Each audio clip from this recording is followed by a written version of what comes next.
Salam sejahtera di dalam kasih Tuhan kita Yesus Kristus. Ucapkan saya untuk memberikan ucapan selamat hari Natal bagi Bapak Ibu semuanya. Kiranya Natal membawa damai sejahtera, sukacita, perlindungan Tuhan, berkat-berkat Tuhan di dalam hidup saudara. Demikian juga bagi setiap saudara yang mengikuti live streaming, saya juga ucapkan selamat hari Natal bagi Bapak Ibu semuanya di kota, di pulau, di negeri, di mana saudara ada. Tuhan Yesus menyertai dan memberkati Bapak Ibu. Bapak Ibu yang Tuhan Yesus kasih, siapa yang suka es krim? Tolong angkat tangan, yang suka es krim. Suka es krim. Jangan mikir diet kalau lagi Natal. Saya sering bilang sama ibu-ibu, ini Natal, lupakan diet, ntar diet Januari.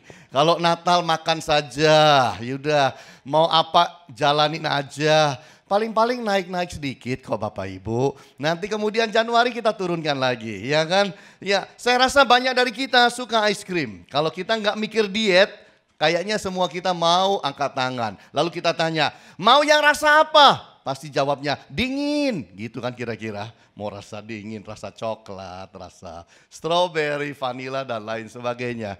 Bapak Ibu, saya membaca kisah mengenai ice cream. Kalau hari-hari ini Bapak Ibu itu pergi ke Dubai, maka ada ice cream yang sangat luar biasa di sana.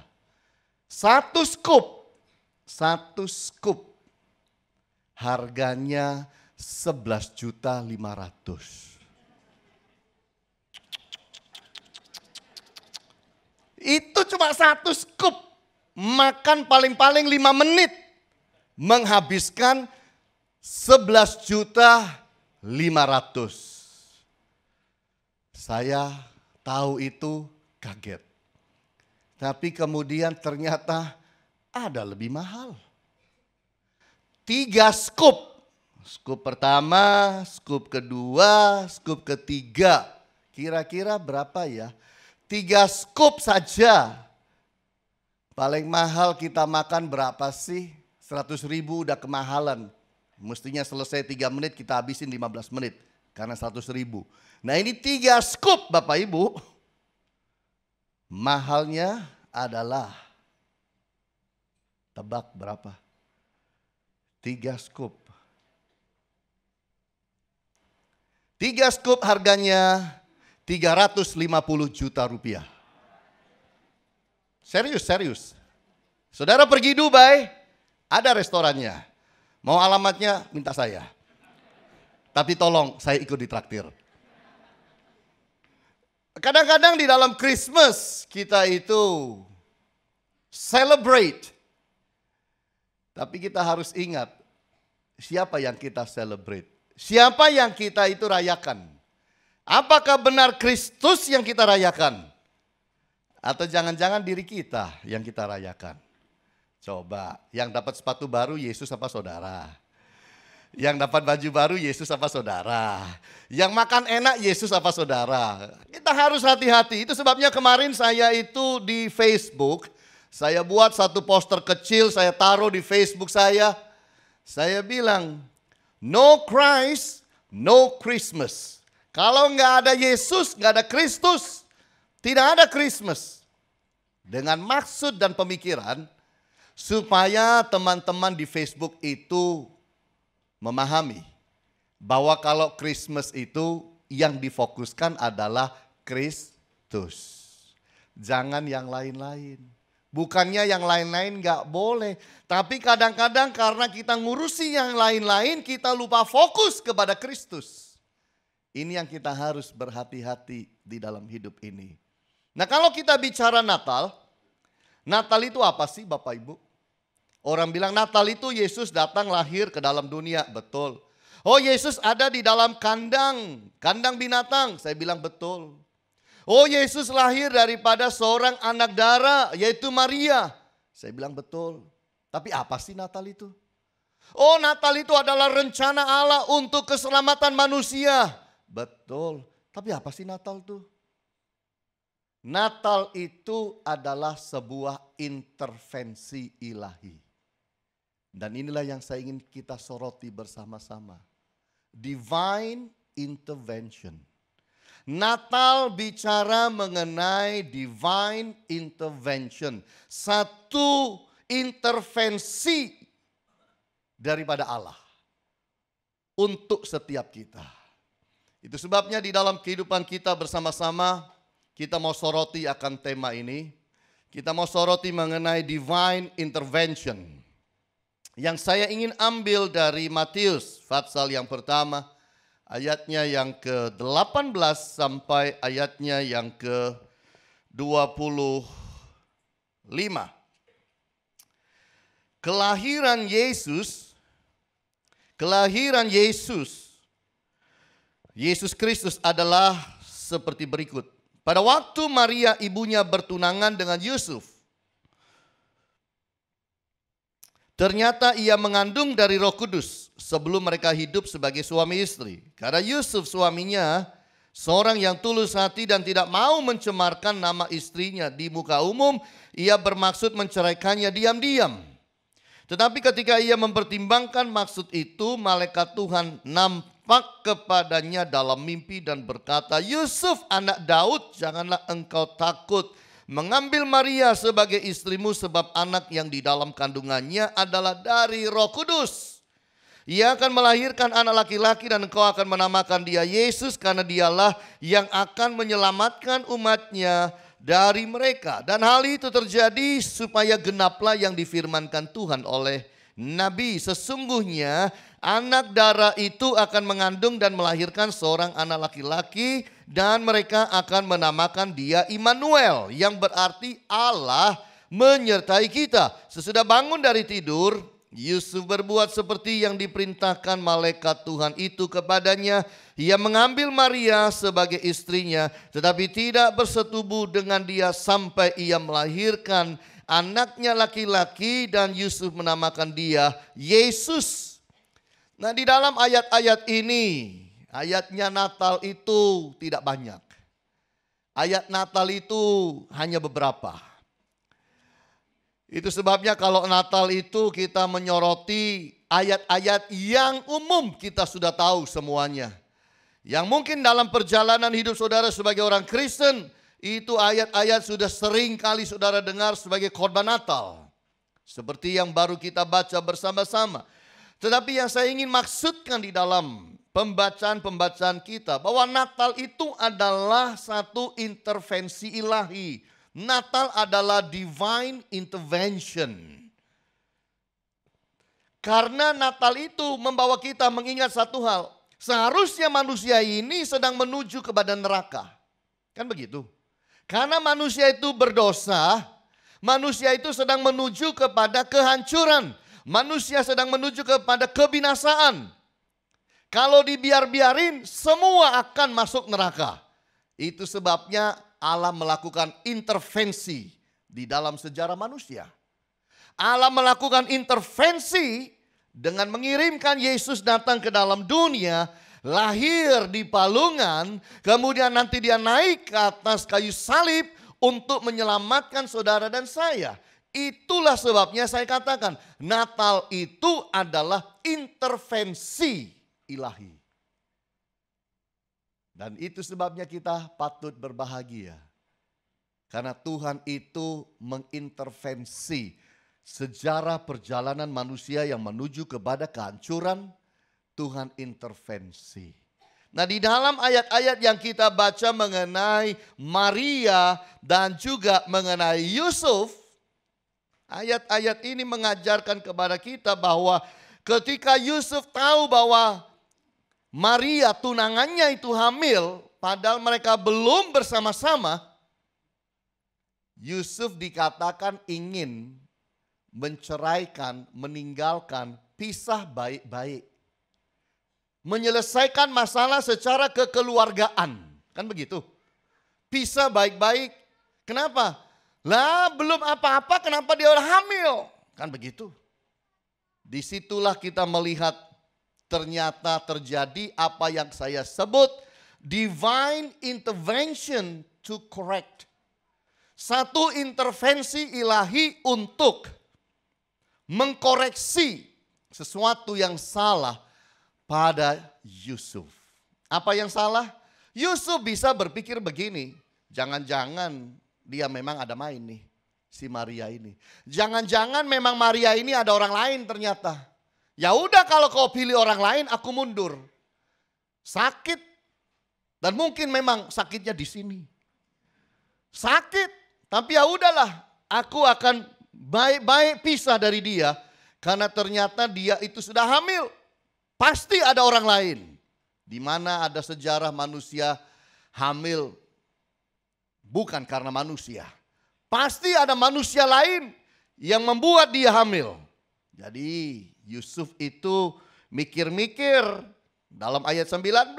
Karena Yusuf suaminya seorang yang tulus hati dan tidak mau mencemarkan nama istrinya di muka umum. Berarti dia sayang nih sebenarnya. Ia bermaksud menceraikannya diam-diam. Tetapi terjadi intervensi di dalam ayat 20. Tetapi ketika ia mempertimbangkan maksud itu, malaikat Tuhan nampak kepadanya dalam mimpi. Intervensi Allah terjadi dalam mimpi kepada Yusuf. Dan berkata, Yusuf anak Daud, janganlah engkau takut mengambil Maria sebagai istrimu, sebab anak yang di dalam kandungannya adalah dari Roh Kudus. Inilah intervensi untuk mengkoreksi tindakan, pikiran, rancangan yang dilakukan oleh Yusuf. Yaitu Yusuf ambil keputusan menceraikan istrinya. Yusuf ambil keputusan meninggalkan akan Maria. Allah intervensi lewat malaikat di dalam mimpi. Intervensi untuk mengkoreksi dia. Nah, jelas satu hal, intervensi Allah ini jelas dan tidak membingungkan. Dia mendapatkan satu intervensi yang begitu jelas, begitu meyakinkan, sehingga setelah bangun dari tidur, dia terima kembali istrinya. Tidak jadi menceraikan, tidak lagi curiga, tidak lagi bertanya-tanya, tidak lagi dia bingung dalam hidup. Tapi dia tahu dengan jelas kenapa istrinya hamil, kenapa tunangannya hamil. Dia tahu, yaitu karena ada Roh Kudus. Hamilnya Maria pun adalah intervensi Roh Kudus dalam sejarah manusia. Luar biasa. Jadi kalau kita bicara Natal, Natal itu intervensi ilahi terjadi. Amin Bapak Ibu. Terhadap Maria loh, yang gak apa-apa tiba-tiba terjadi dia bisa hamil. Bukankah sebuah intervensi ilahi supaya juru selamat itu bisa lahir. Terhadap Yusuf, intervensi untuk mengkoreksi dia supaya jangan dia apa? Jangan dia menceraikan, jangan dia berbuat rancangan rencana yang lain dari yang Allah mau. Intervensinya itu adalah untuk mencegah kesalahan. Kadang-kadang Tuhan itu masuk dalam hidup saudara, mengintervensi hidup saudara, supaya saudara itu jangan kebablasan. Berapa banyak kita kalau sedang berbuat salah, lalu kemudian kita itu rasanya mendapat ketokan daripada Allah, lalu kita sadar, kayaknya Tuhan tidak senang sama saya. Kayaknya Tuhan ini sedang ketok saya nih. Kenapa? Itu adalah intervensi. Supaya jangan terus kita berbuat kesalahan dalam hidup. Oleh Tuhan diintervensi supaya kita berhenti dan jangan kita melakukan terus kesalahan itu. Coba kalau Tuhan tidak intervensi Yusuf, maka pada waktu itu Maria jelas akan dilepas dari kehidupannya. Betul Bapak Ibu. Tapi intervensi Allah itu sangat luar biasa. Nah, intervensinya itu adalah mencegah apa?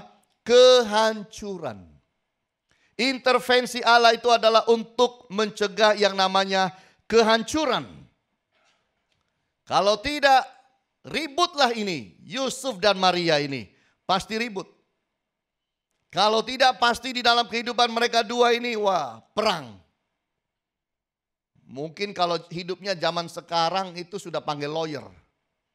Urusan polisi sampai pengadilan. Yusuf bilang, aku akan lepaskan kamu tapi aku mau tahu dulu siapa yang melakukan itu padamu. Wah. Jadi panjang, jadi besar masalahnya.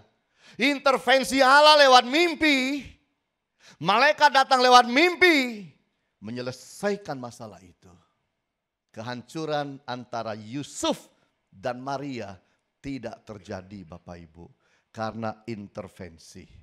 Saya membaca kisah mengenai seorang bernama Linda Wilson Allen. Seorang supir bus Bapak Ibu.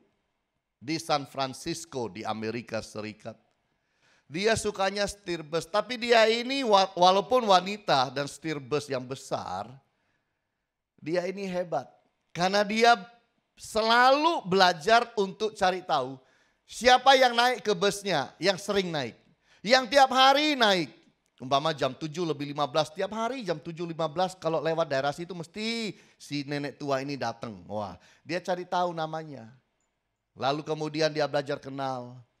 Lalu kemudian jadi teman. Kadang-kadang nenek tuanya bawa barang banyak, dia berhentiin busnya, dia turun, dia ambilin barang-barangnya, bawa naik ke bus, angkat dan gandeng nenek tua naik ke dalam bus. Satu kali waktu dia ketemu seseorang yang dia tidak kenal, tapi orang itu kelihatan bingung. Lalu diajak ngobrol, tanya, kamu pasti bukan dari daerah sini. Dari daerah mana kamu? Pasti kamu sendirian tidak punya teman. Ayo ke rumah saya, kita makan-makan saling kenal satu sama yang lain. Di tengah-tengah menjadi supir bus yang penuh dengan banyak tekanan. Saudara, supir bus di luar negeri itu mungkin agak beda dengan di negeri kita. Kalau dia itu harus sampai di satu tempat perhentian dan dikatakan orang-orang baca di daftar itu jam 11.01 itu bus betul-betul harus datangnya jam 11.01, tidak 11.06, tidak 11.15. 11.01 Bapak Ibu. Jadi lebih 1 menit itu ya lebih 1 menit. Kalau dibilang 11.03 ya busnya harus sampai sana 11.03. Tidak bisa saudara bilang sorry ya macet. Enggak ada itu. Jadi orang-orang itu sudah tahu daftarnya. Jadi sopir bus itu harus di tengah-tengah macet, di tengah-tengah berbagai macam tekanan dan stres hidup. Dia harus sampai pada setiap titik tepat waktunya. Karena di negeri kita ini kan negeri hanya 2 musim. Kita ini negeri di mana kita itu hujan dan banjir, kan begitu aja. Kalau di sana itu 4 musim Bapak Ibu. Jadi kalau 11.01 nggak datang, itu kedinginan. Dinginnya dingin sekali. Nah itu kalau sampai datang 11 lebih 10 menit, terlambat 9 menit, itu orang kedinginan semua. Begitu saudara datang itu pasti diomelin. Dan mereka masyarakat berhak ngomel kepada penyetir bus tersebut. Dulu saya tidak paham yang seperti ini, jadwal seperti ini. Jadwal kereta api itu sama Bapak Ibu. Saya naik kereta api di Jerman. Saya pernah hidup setahun lebih di Jerman.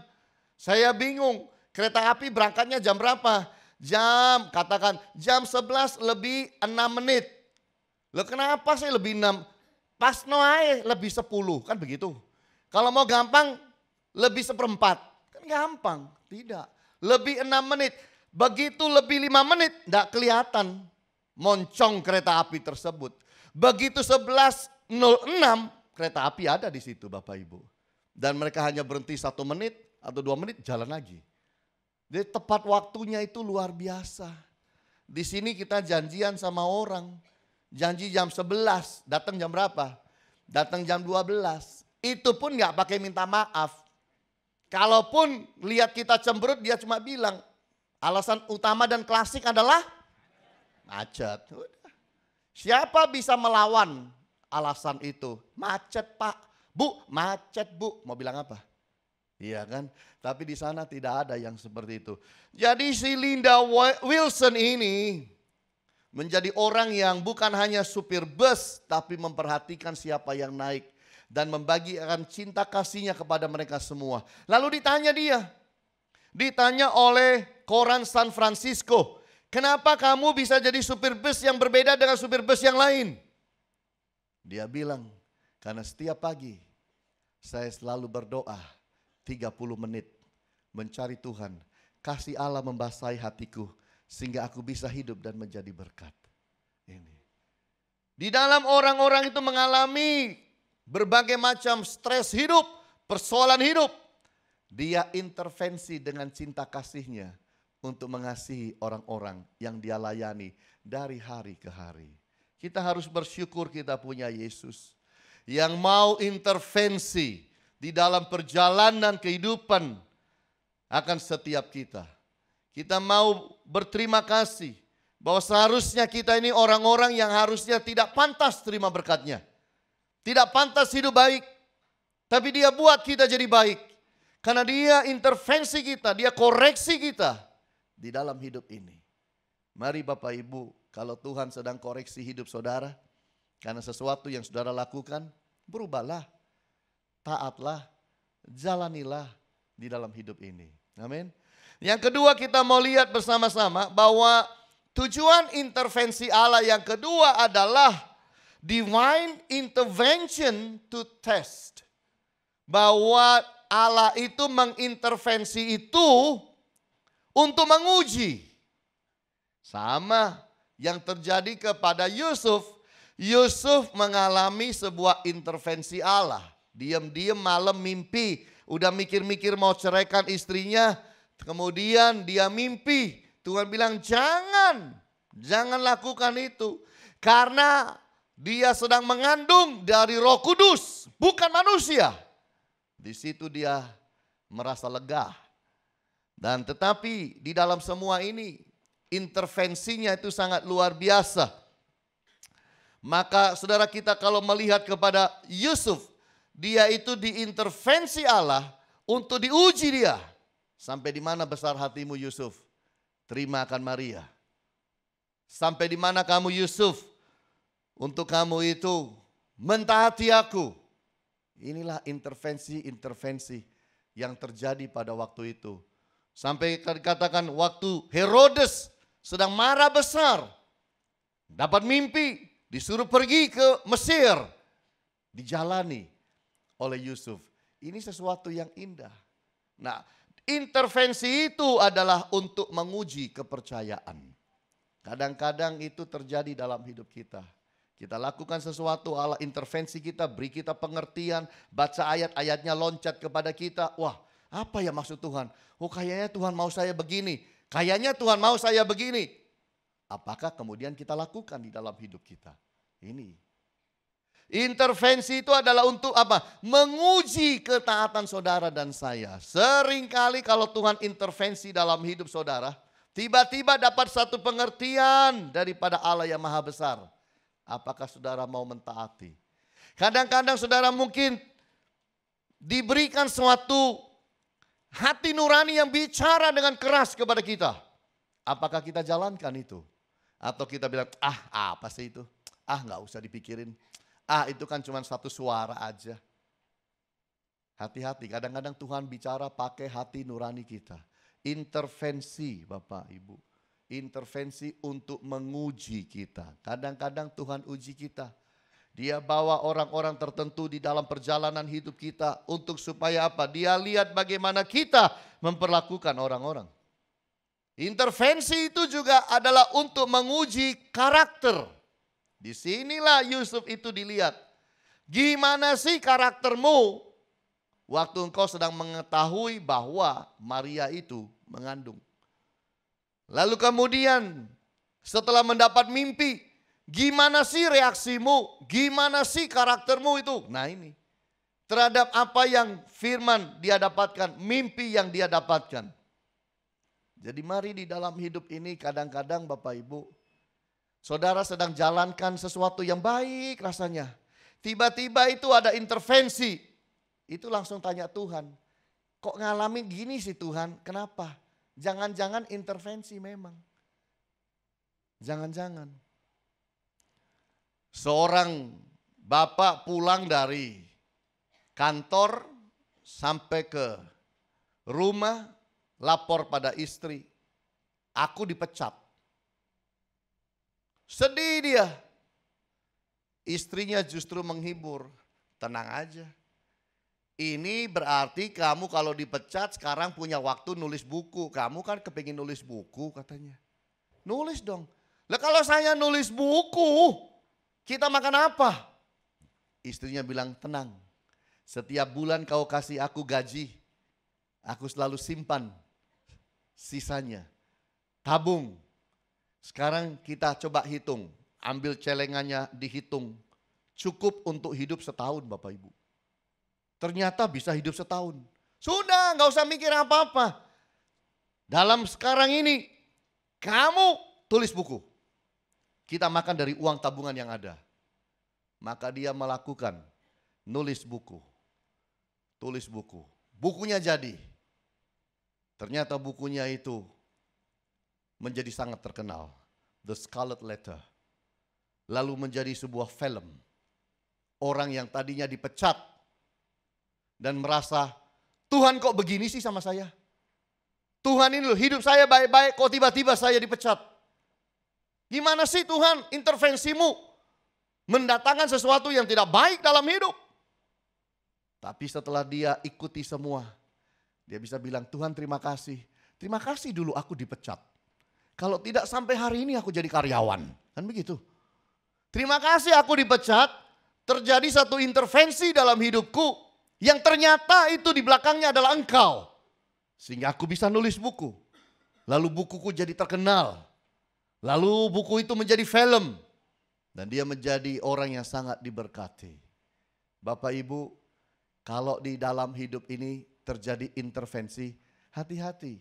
Bileam itu naik keledainya. Iya kan? Naik keledai. Untuk apa? Untuk mau mengutuki orang Israel. Dibayar khusus dengan mahal untuk kutuki orang Israel. Tapi masuk dalam satu lorong, ini tidak mau jalan keledainya. Pukulin, dipukulin, nggak mau. Kenapa? Bileam tidak lihat. Tapi ini keledai lihat. Di depan ada intervensi ilahi terjadi. Ada malaikat berdiri dengan pedang terhunus. Nggak mau jalan. Nggak mau jalan. Sampai kemudian barulah Bileam memahami. Karena binatang itu kemudian bicara bahasa yang dia bisa ngerti. Di depan ada malaikat pegang pedang. Baru Bileam kaget. Bapak Ibu yang Tuhan Yesus kasih, itu namanya intervensi. Makanya hidup itu memang harus serius, memang harus fokus, memang harus ngotot. Tapi kalau sudah mengalami satu intervensi, berhenti bertanya, apakah saya harus terus atau saya sedang mengalami intervensi Allah? Saya harus belok kiri, saya harus belok kanan. Betul nggak Bapak Ibu? Jangan ngotot terus, membabi buta ngototnya. Tapi kalau kita jalankan sesuatu, kita rasa ada yang nutup jalan, segera cari Tuhan, lalu kita mau bertanya, Tuhan, ini yang tutup jalan Tuhan atau orang? Ini yang tutup jalan Tuhan atau setan? Kan begitu. Ini serangan atau ini justru maksud rencana Tuhan di dalam hidup? Intervensi adalah seperti itu. Dimaksudkan supaya kita itu mengalami hidup dekat dengan Tuhan. Jadi mari Bapak Ibu, intervensi Allah seringkali adalah menguji kita. Menguji apakah kita hidup seturut dengan Dia. Yang ketiga, yang terakhir kita mau lihat bahwa divine intervention is to bless. Intervensi ilahi itu adalah untuk apa? Memberkati. Ini. Kalau saudara lihat, kenapa seorang perawan diam-diam, gak ngapa-ngapain hamil? Wah, ini intervensi. Ya kan, coba. Ini sesuatu yang sulit diterangkan. Dari zaman dahulu sampai sekarang sulit diterangkan. Seorang gadis baik-baik, tidak ngapa-ngapain, tiba-tiba hamil. Lalu ngakunya dari Roh Kudus. Apa mudah dipercaya itu? Anak saudara yang SMP itu pulang rumah, si Noni itu. Lalu bilang, Mah, tadi aku periksa, disuruh dokter periksa ini, periksa itu termasuk periksa kencing. Lalu kata dokter aku hamil Mah. Hah? Wah kan kaget saudara. Anak SMP hamil. Tapi tenang Mah, aku baru ingat Mah. Ternyata ini oleh Roh Kudus Mama. Emang saudara pikir gampang menerangkan seorang hamil karena Roh Kudus? Oh, itu sesuatu yang sulit Bapak Ibu. Itu tidak bisa dijelaskan. Itu sebabnya sampai Yusuf harus mengalami intervensi dalam mimpi dan terima mimpi daripada Allah untuk supaya Yusuf bisa percaya. Tapi kalau saudara melihat semua ini, ternyata intervensi-intervensi yang terjadi itu punya satu maksud, adalah untuk memberkati. Amin. Natal itu disiapkan supaya kita diberkati. Natal itu diutus ada supaya saudara dan saya mau terima berita Natal. Supaya saudara mau buka hati kepada Yesus lahir di dalam hati dan hidup saudara. Natal itu adalah hadiah. Sebuah intervensi untuk memberkati hidup saudara dan saya. Intervensi Allah ini untuk mendatangkan dan membawa kebaikan. Ini. Kalau Allah intervensi itu jarang. Allah mau intervensi untuk sesuatu yang jahat. Karena dia Allah yang baik. Selalu punya maksud yang baik. Kalaupun kelihatan intervensinya itu keras. Kalaupun kelihatan intervensinya itu tajam banget. Wow, berat banget. Tapi tetap ujung-ujungnya intervensi Allah adalah untuk kebaikan kita. Amin Bapak Ibu. Untuk kebaikan kita. Saudara mungkin sedang ada yang rencana mau pindah luar negeri. Udah urus semua. Heran. Gak bisa berangkat. Heran. Nah disitulah jangan langsung marah-marah. Coba duduk diem. Tuhan kenapa ini? Tuhan bilang, nak kamu bukan hidupnya harus di Indonesia. Bukan di luar negeri. Nah bisa begitu. Betul gak? Karena saudara mau buka bisnis. Wah dihitung. Hitam atas putih beres semua. Uang ada, modal ada. Wah, begitu mau jalan, nggak bisa jalan. Mau dilaksanakan, tidak bisa. Diam dulu. Jangan-jangan nih, Tuhan sedang intervensi. Supaya apa? Supaya kita tidak kemudian terjerumus. Saya menikah dengan Ibu Agnes, baru menikah 6 bulan. Saya ditawari sebuah bisnis oleh teman. Yang waktu itu saya lihat bagus sekali. Dikasih visibility study-nya. Wah ini dalam waktu 6 bulan jadi begini. Waktu setahun jadi begini. Waktu 2 tahun jadi. Wah di atas kertas. Ciamsor. Ciamik soro. Bagus. Mantep. Saya itu sampai gak bisa tidur berhari-hari. Saking mikirnya. Ini perusahaan luar biasa. Saya bilang sama Bu Agnes. Saya akan masuk bisnis ini. Saya akan beli sahamnya ini. Saya akan jalani. Wah, ternyata Ibu Agnes tidak setuju. Tidak. Wah, ini. Enggak, pokoknya itu aneh. Enggak bisa kasih penjelasan tapi cuma bisa bilang enggak. Loh, kan aneh. Enggak bisa jelasin. Laki-laki itu butuh penjelasan. Rasio, logika, akal sehat, jelasin. Wanita cuma bilang, aku rasa tidak. Cuma rasa tok. Kita main pikiran, sana main perasaan. Tidak ketemu saudara. Waktu saya mau berangkat ke kantor. Ini cerita hampir 20 tahun lalu. Saya mau berangkat ke kantor. Wah kita sempat ribut. Karena waktu itulah saya ingin putuskan kepada teman saya yang menawarkan. Tapi tetap Ibu Agnes bilang enggak. Ya udah saya ke kantor. Sampai ke kantor itu Roh Kudus tegur saya. Ngapain ribut-ribut sama istri? Udah. Ayo minta maaf sana. Loh. Karena saya punya kebiasaan kalau ke kantor sampai ke meja saya. Itu sampai ke ruangan saya masuk, saya duduk, saya berdoa. Sebelum saya mulai semua aktivitas. Di meja saya itulah saya berdoa. Disitulah Tuhan ternyata intervensi kepada saya. Tuhan bilang telepon istrimu, minta maaf. Gak boleh menjalankan bisnis kalau istri gak setuju. Oh oke. Akhirnya saya bisa terima karena intervensi. Saya angkat telepon. Saya telepon Ibu Agnes. Saya bilang, "Yang, sorry ya. Sempat ribut-ribut lah." Gitu loh, maaf deh. Kalau kamu enggak setuju saya lakukan bisnis ini, saya tidak lakukan. Oke? Happy dia di sana. Kemudian saya tutup telepon selesai. Tidak jadi beli perusahaan. Tetapi Bapak Ibu, perusahaan itu berjalan terus. Dan sampai hari ini tidak bisa bangkit. Perusahaan itu kalau saya masuk turun, bukan naik. Sampai beberapa tahun yang lalu, 2 tahun yang lalu perusahaan yang sama masih ditawarin ke saya. Lu ngapain nawarin perusahaan? Wong dulu aja saya nggak mau, sekarang lagi. Enggak, saya bilang no. Ini perusahaan harusnya sudah kaya raya. Di atas kertas kaya raya. Tapi dalam kehidupan tidak. Makanya Tuhan ingin menyelamatkan saya. Untuk memberkati hidup saya. Tuhan intervensi lewat Ibu Agnes. Amin. Jadi kadang-kadang bapak-bapak, suara istri itu baik dan benar. Ibu-ibu senyum dong pada saya. Ku belain ibu-ibu, senyum dong. Merry Christmas Bu, haleluya Bu. Iya Bu, iya. Tapi kadang-kadang juga Bu ya, laki-laki juga dipakai. Suami-suami juga Tuhan bisa pakai untuk mengintervensi istrinya.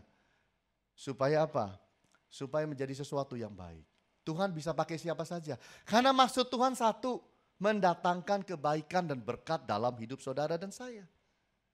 Intervensi Allah adalah untuk melaksanakan rencananya yang agung. Apa rencana Allah yang agung? Keselamatan manusia. Natal ini baru awal.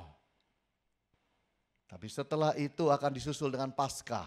Disitulah rencananya itu menjadi sangat indah. Kalau Tuhan lakukan sesuatu, Dia ingin lakukan yang terbaik. Bagi Tuhan yang paling penting itu bukan saudara kaya atau miskin. Bagi Tuhan yang paling penting nomor satu adalah saudara selamat apa tidak selamat. Itu dulu. Jadi kita harus juga pastikan bahwa hidup kita ini baik dan benar. Sudah menerima keselamatan dari Allah. Intervensi Allah itu melibatkan manusia di dalam rencananya. Jadi kalau kita lihat, kita bisa bilang berbahagia banget nih Yusuf. Berbahagia banget nih Maria. Karena dilibatkan di dalam Natal yang Allah mau berikan. Orang-orang yang dipakai oleh Allah terlibat untuk supaya terjadi Natal itu karena dipinjam rahimnya oleh Allah, oleh Roh Kudus melahirkan Yesus. Dengan maksud dan tujuan satu, melaksanakan rencananya. Tapi sampai hari ini Bapak Ibu, Allah tidak pernah berhenti. Dia mungkin tidak pinjam lagi rahim saudara. Tapi dia pinjam tangan saudara. Dia pinjam kaki saudara. Dia pinjam mulut saudara. Untuk memberitakan kabar baik bagi orang lain. Supaya orang lain ikut diselamatkan. Kalau saudara bilang, aduh eman ya kok bukan saya yang jadi Maria. Gak usah. Oh kok bukan saya jadi Yusuf. Gak usah lah. Itu bukan bagian kita. Tapi yang menjadi bagian kita adalah kita bilang, Tuhan inilah aku. Pakai aku, libatkan aku di akhir zaman, di dalam rancangan rencanamu yang besar untuk mendatangkan kebahagiaan, berkat kehidupan, keselamatan jiwa bagi banyak orang di dalam dunia. Saya rasa itu yang Tuhan mau. Natal itu Allah tidak memikirkan dirinya sendiri. Natal itu Allah pikir manusia.